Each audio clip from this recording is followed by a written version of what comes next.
ನಾವು ಮೊನ್ನೆಯೂ ಕೂಡ ನೋಡಿದ್ವಿ, ಅಮೆರಿಕ ಈ ಯುದ್ಧದಲ್ಲಿ ಅಸಹಾಯಕತೆಯನ್ನು ಎದುರಿಸ್ತು. ಅಮೆರಿಕದ ಕ್ಷಿಪಣಿಗಳು, ಅಮೆರಿಕದ F-15 ಯುದ್ಧ ವಿಮಾನ ಆಗಿರ್ಬೋದು, ಅಮೆರಿಕದ ಥಾಡ್, ಪೆಟ್ರಿಯಾಟ್ ಎಲ್ಲವನ್ನು ಕೂಡ ಇರಾನ್ ಅವರು ಹೊಡೆದುರುಳಿಸಿದ್ರು. ಹೀಗಾಗಿ ಮಧ್ಯಪ್ರಾಚ್ಯದಲ್ಲಿ ಒಂದು ದೊಡ್ಡ ಮಟ್ಟದ ಹಿನ್ನಡೆಯನ್ನು ಅಮೆರಿಕ ಅನುಭವಿಸ್ತಾ ಇದೆ ಅಂತ. ಆದರೆ ಯಾವ ಇರಾನ್ ಮುಖಾಂತರ ಚೀನಾಗೆ ಹೊಡೆತ ಕೊಡಬೇಕು ಅಂತ ಅಮೆರಿಕ ಆಲೋಚನೆ ಮಾಡ್ತಿತ್ತು, ಇದೀಗ ಅದೇ ಚೀನಾ ಅಮೆರಿಕ ಮತ್ತು ರಷ್ಯಾಗೆ ಹೊಡೆತ ಕೊಡೋ ಪ್ರಯತ್ನವನ್ನು ಮಾಡ್ತಾ ಇದೆ. Because Atlas drone storm system ಎನ್ನುವಂಥದ್ದನ್ನು ಒಂದು ಹೊಸ ಡ್ರೋನನ್ನು ತೆಗೆದುಕೊಂಡು ಬಂದು ಅಮೆರಿಕಕ್ಕೆ ಹೊಡೆತ ಕೊಡೋ ಪ್ರಯತ್ನವನ್ನು ಮಾಡ್ತಾ ಇದ್ದಾರೆ.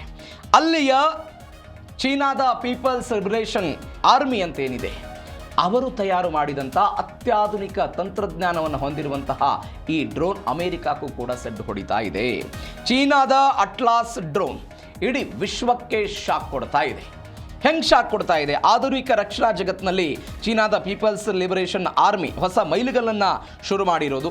ರಷ್ಯಾದ S-400 ಕ್ಷಿಪಣಿ, ಅಮೆರಿಕಾದ ಅವಾಕ್ಸ್ ಈ ಕಣ್ಗಾವಲು ಏನಿತ್ತು ಅವೆಲ್ಲದಕ್ಕೂ ಕೂಡ ಚೀನಾ ಸವಾಲು ಹಾಕಿದೆ. ಅಟ್ಲಾಸ್ ಡ್ರೋನ್ ಸ್ಟಾರ್ಮ್ ಸಿಸ್ಟಮ್ ಹೊಸ ಆಯುಧವನ್ನು ತಯಾರಿಸಿಕೊಂಡು ಇಡೀ ವಿಶ್ವಕ್ಕೆ ಅವರು ಸೆಡ್ಡು ಹೊಡೆದು ಬಿಟ್ಟಿದ್ದಾರೆ.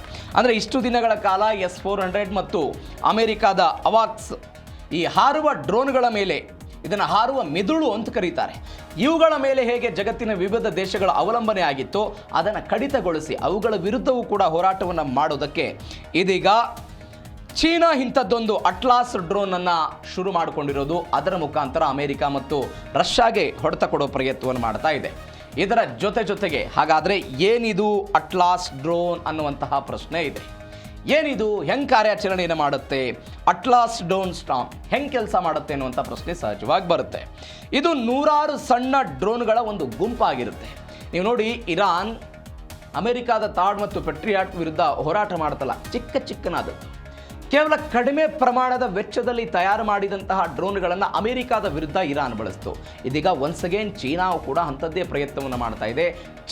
ಚಿಕ್ಕನಾದಂತಹ ಡ್ರೋನ್ಗಳನ್ನು, ನೂರಾರು ಡ್ರೋನ್ಗಳ ಒಂದು ಗುಂಪಾಗಿರುತ್ತೆ, ಗುಂಪಲ್ಲೇ ಅಟ್ಯಾಕ್ ಮಾಡಲಾಗುತ್ತೆ. ವಿಶೇಷ ಅಂತ ಹೇಳಿದರೆ ಇದರಲ್ಲಿ AI ಇರುತ್ತೆ.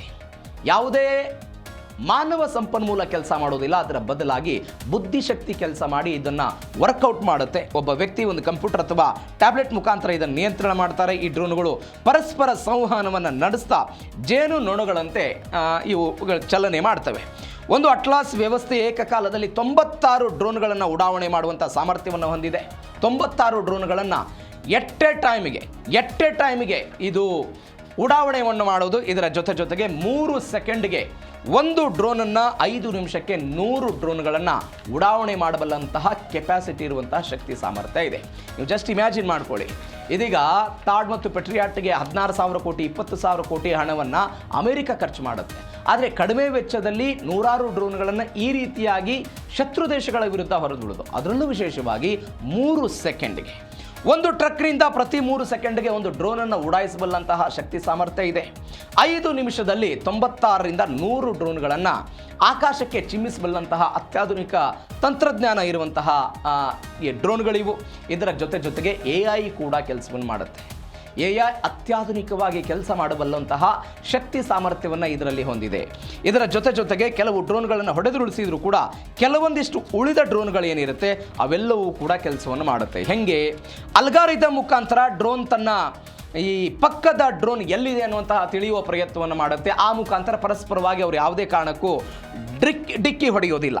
ಇದರ ಜೊತೆಗೆ ಗುಂಪಿನಲ್ಲಿ ಅವರು ಕೆಲಸವನ್ನು ಮಾಡಿದರೂ ಕೂಡ ಶತ್ರು ದೇಶಗಳು ಎಲ್ಲಿಂದ ಬರ್ತಾ ಇದೆ, ಏನಾಗ್ತಾ ಇದೆ ಎಲ್ಲದರ ವಿರುದ್ಧವೂ ಕೂಡ ನೂರಾರು ಡ್ರೋನ್ಗಳು ಏಕಾಏಕಿಯಾಗಿ ಹೋಗುತ್ತೆ.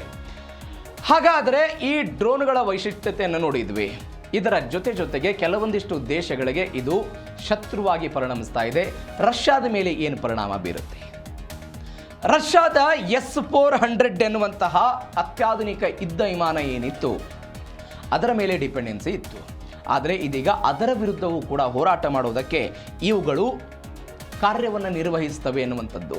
S-400, S-500 ಕ್ಷಿಪಣಿಗಳಿಗೆ ಈ ಸಣ್ಣ ಡ್ರೋನ್ಗಳೇ ದೊಡ್ಡ ಪ್ರಮಾಣದಲ್ಲಿ ಹಾನಿಯನ್ನು ಮಾಡುತ್ತವೆ. ಇರಾನ್ ಮಾಡಿದ್ದು ಕೂಡ ಹಾಗೆ. ಆರ್ಥಿಕವಾಗಿ ಮತ್ತು ತಾಂತ್ರಿಕವಾಗಿ ವಿಭಿನ್ನವನ್ನು ಹೊಂದಿದೆ S-400. S-400 ಏಕಕಾಲದಲ್ಲಿ 36ರಿಂದ 80 ಗುರಿಗಳನ್ನು ಪತ್ತೆ ಹಚ್ಚುತ್ತವೆ. ಆದರೆ ಈ ಅಲ್ಟ್ರಾಸ್, ಈ ಚೀನಾ ತಯಾರು ಮಾಡಿರುವಂತಹ ಇದು ಏನಿದೆ, ಈ ಡ್ರೋನ್ ಏನಿದೆ, ಏಕಕಾಲಕ್ಕೆ 96 ಸ್ವಾಯತ್ತ ಡ್ರೋನ್ಗಳನ್ನು ಹಾರಿಸುವಂತಹ ಕೆಪಾಸಿಟಿ ಹೊಂದಿದೆ. ಇದರ ಜೊತೆಗೆ ಈ ಅಟ್ಲಾಸ್ ಅತ್ಯಂತ ಅಗ್ಗವಾಗಿ ಸಿಗುತ್ತೆ. S-400ಗೆ ನೀವು ಕೋಟ್ಯಾಂತರ ರೂಪಾಯಿ ಹಣವನ್ನು ಖರ್ಚು ಮಾಡಬೇಕಾದಂಥ ಪರಿಸ್ಥಿತಿ ಬರುತ್ತೆ. ಇದರ ಜೊತೆಗೆ ಈ ಅಟ್ಲಾಸ್ AI ಆಧಾರಿತವಾಗಿ ಕೆಲಸ ಮಾಡೋದ್ರಿಂದ ಇದೀಗ ರಷ್ಯಾದ S-400 ಮತ್ತು 500ಗೆ ದೊಡ್ಡ ಹೊಡೆತ ಬೀಳುತ್ತೆ. ಹಾಗಾದರೆ ರಷ್ಯಾ ಆಯಿತು, ರಷ್ಯಾದ ಜೊತೆಗೆ ಅಮೆರಿಕಕ್ಕೂ ಕೂಡ ಇದೊಂದು ದೊಡ್ಡ ಹೊಡೆತ ಬೀಳುತ್ತೆ. ಅಮೆರಿಕಾದ ಮೇಲೆ ಆಗುವಂಥ ಪರಿಣಾಮ ಏನು ನೋಡ್ತಾ ಹೋಗೋದಾದರೆ, ಅಮೆರಿಕಾದ ಸೂಪರ್ ಕೊರಿಯರ್ ಹೊಡೆಯೋದಕ್ಕೆ ಒಂದು ದೊಡ್ಡ ಮಟ್ಟದ ಕ್ಷಿಪಣಿಗಳು ಬೇಕಾಗಿಲ್ಲ.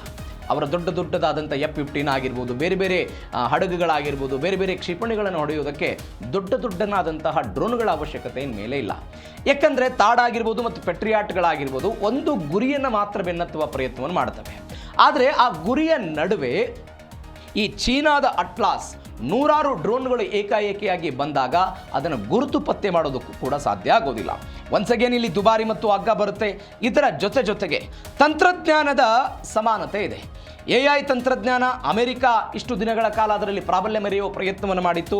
ಬಟ್ ಈಗ ಚೀನಾವು ಕೂಡ AI ಬಳಸಿಕೊಂಡು ಇಂಥದ್ದೊಂದು ಡ್ರೋನನ್ನು ತಯಾರು ಮಾಡಿದೆ. ಮತ್ತೊಂದು ವಿಚಾರ ಅಂತ ಹೇಳಿದರೆ, ಇದೇ ಅಮೆರಿಕ ಬಿಡಿ ಭಾಗಗಳಿಗೆ ಚೀನಾದ ಮೇಲೆ ಡಿಪೆಂಡೆನ್ಸಿ ಆಗಿದೆ. ಆದರೆ ಇದೀಗ ಚೀನಾವೇ ಇಂಥದ್ದೊಂದು ಡ್ರೋನನ್ನು ತಯಾರಿಸಿದೆ. ಅಮೆರಿಕದ ಜೊತೆಗೆ ಭಾರತಕ್ಕೂ ಕೂಡ ಕೆಲವೊಂದಿಷ್ಟು ಪರಿಣಾಮ ಬೀರುತ್ತೆ. ಏನು ಪರಿಣಾಮ ಬೀರುತ್ತೆ?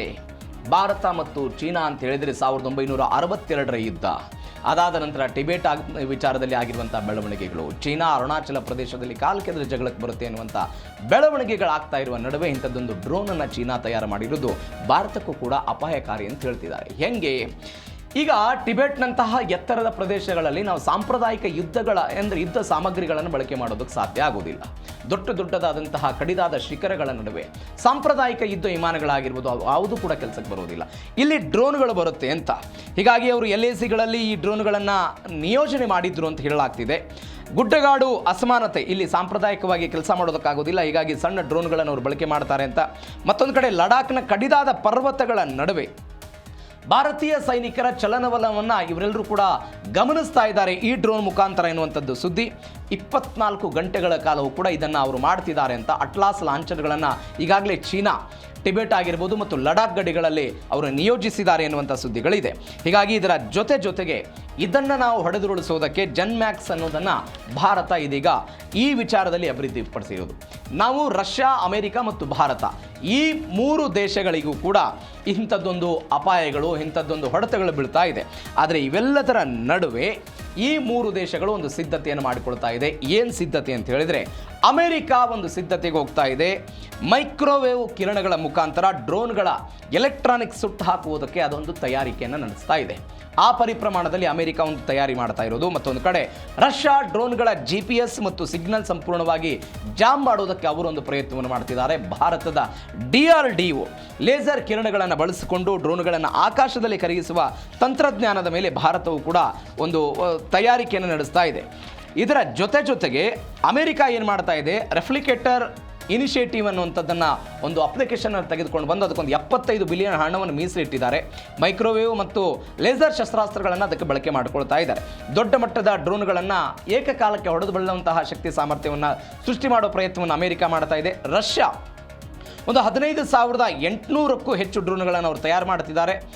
ಅದರ ಮುಖಾಂತರ ಇದರ ವಿರುದ್ಧ ಕಾರ್ಯಾಚರಣೆ ಮಾಡೋದಕ್ಕೆ ರಸ್ಟಿಕ್ ಸಂಸ್ಥೆ ಅಂತ ಹೇಳ್ತಾರೆ, ಅದಕ್ಕೆ ಅವರು AI ಸಮನ್ವಯದಿಂದ ಅವರು ಅದನ್ನು ತಯಾರು ಮಾಡ್ಕೊಳ್ತಿದ್ದಾರೆ. ಭಾರತವು ಕೂಡ DRDOದಲ್ಲಿ DW ಅಂತ ಲೇಸರ್ ಮುಖಾಂತರ ಆಕಾಶದಲ್ಲೇ ಅದನ್ನು ಹೊಡೆದುರುಳಿಸುವ ಪ್ರಯತ್ನಕ್ಕೆ ಭಾರತವು ಕೂಡ ತಯಾರಾಗ್ತಾ ಇದೆ. ದುರ್ಗಾ 2 ಆಗಿರ್ಬೋದು, ಲೇಸರ್ ಆಯುಧಗಳಾಗಿರ್ಬೋದು, ಇವೆಲ್ಲವನ್ನು ಬಳಸಿಕೊಂಡು ಚೀನಾಕ್ಕೆ ಒಂದು ಮದ್ದನ್ನು ಕಂಡುಹಿಡಿಯುವ ಪ್ರಯತ್ನವನ್ನು 3 ದೇಶಗಳು ಕೂಡ ಮಾಡ್ತಾ ಇದೆ. ಇದಿಷ್ಟು ಇವತ್ತಿನ ಜಿ ಕನ್ನಡ ನ್ಯೂಸ್ DNA. ಇಂಥದ್ದು ಸುದ್ದಿಗಳನ್ನು ರಾತ್ರಿ 8:55 ಜಿ ಹಿಂದಿಯಲ್ಲಿಯೂ ಕೂಡ ನೀವು ವೀಕ್ಷಿಸಬಹುದು.